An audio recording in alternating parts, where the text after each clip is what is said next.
মাও মাও খাও, সোনামণির গন্ধ পাও। এই সোনামণি, কোথায় তুমি? আমি লালটু ভূত এসে গেছি সোনামণি। তোমাকে আজকে আমি ধরে ধরে খেয়ে ফেলবো সোনামণি। কেন ধরবো বলো তো সোনামণি?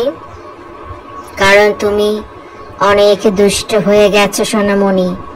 বাবা মার কথা শোনো না, সারাদিন শুধু টিভি দেখো সোনামণি।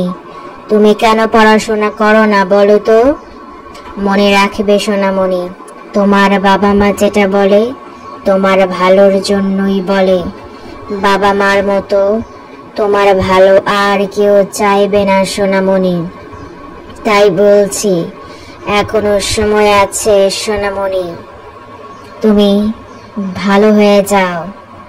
যদি ভালো হয়ে না যাও তাহলে কিন্তু তোমার খবর আছে।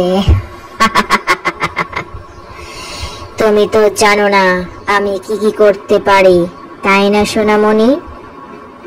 তাহলে শোনো, আমার যখন ইচ্ছে হবে তখন আমি অদৃশ্য হয়ে যাব।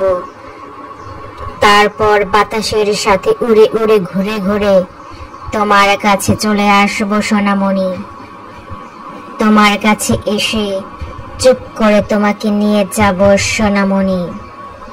তখন তোমার বাবা মা তোমাকে খুঁজবে, তারপর আমাকে বলবে, লালটু ভূত, আমাদের সোনামণিকে দিয়ে দাও না লালটু ভূত।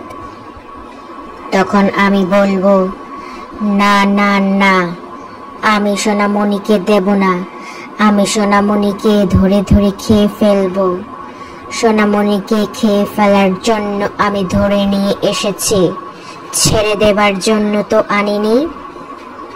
এটা শুনে তোমার বাবা মা তখন অনেক মন খারাপ করবে, আর তোমাকে তো আমি কখনোই ছাড়বো না সোনামণি।